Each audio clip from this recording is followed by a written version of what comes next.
Hollywood shines a light on one of its darkest periods in the new biopic Trumbo. It stars Bryan Cranston and Diane Lane and tells the true story of a top Hollywood screenwriter who was blacklisted in the 1940s. It opened in limited release this past weekend. Here's a preview.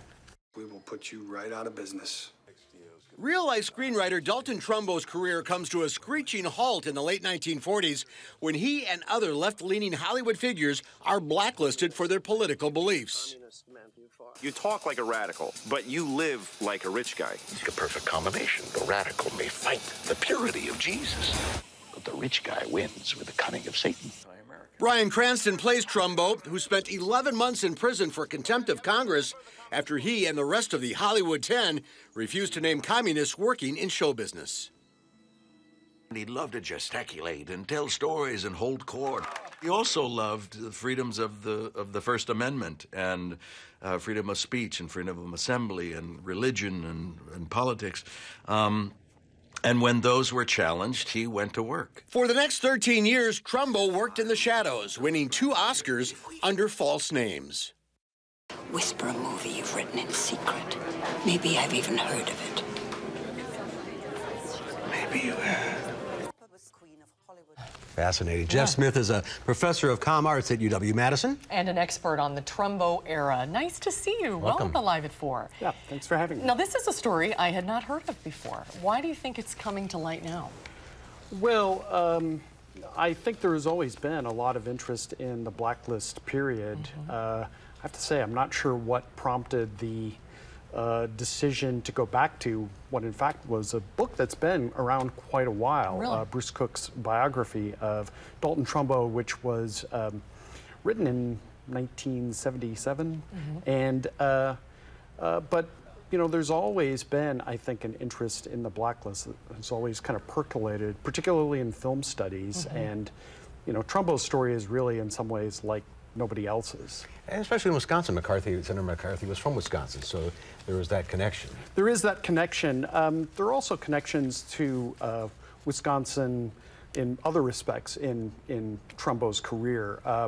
One of the films that he did that I particularly like is called Our Vines Have Tender Grapes, and it's set in a little fictional town called Fuller Junction, and the movie is itself a kind of ode to the family farm, about how people kind of rally when one of the other farmers loses his property, his barn, his livestock in a tragic fire, and everybody kind of bands together to help him out. Interesting. And here's some of his papers.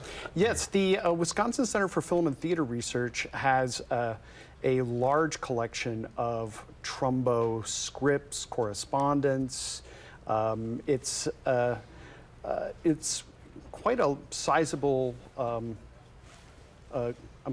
group of things, about 40-some boxes of different material. Oh, interesting. It includes some of his handwritten notes in preparation for his HUAC testimony.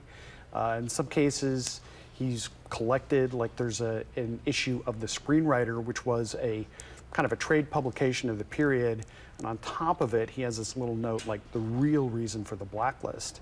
And it really refers to a plan that never really came about, but was proposed to actually kind of have authors form a collective so that instead of having individual writers, in some cases, optioning properties to the studios, that they would do so as a group, and that this threatened to kind of choke off a big supply of narrative material to Hollywood studios. Interesting. He did a significant amount of work, you saw in the trailer a little bit, under several aliases, and he actually won an Oscar? He did. Some of his best work actually came while he was blacklisted and working, either writing using people who fronted for him, in other words, other established screenwriters, but even then, some of them became blacklisted, so he started writing under pseudonyms. And this is him here. This is the actual Trumbo. Yes, that is the actual Trumbo. And the most famous of these pseudonyms turned out to be a guy he had concocted called Robert Rich, and he won the Oscar in 1957 for Best Original Story for a kind of boy and bull tale he had written called The Brave One. And on Oscar night, when they read the award, there was nobody there to actually claim it, and I think they even suspected, nobody was going to come up to claim it because the vice president of the Screenwriters Guild, Jesse Lasky Jr., just kind of jumped up, went up and said, well, I claim this on behalf of Robert Rich. In his own biography, Lasky claimed that, well, he had heard a rumor that Rich's wife was in the hospital having a baby, and of course, none of it was true. It was just couldn't be further from the truth. Right. And the movie will be in Madison soon. Eventually. Yes, eventually. The plan is that it will open wide around Thanksgiving time, so I think people can see it then. Looking forward to and the Wisconsin Center is actually putting together a little website that will include some of those things that we showed, along with some other things that are drawn from the collection. Let's check that out. All right, Jeff, thanks for being with us Great to today. see you, Jeff. Interesting. Thanks so much. Thank you.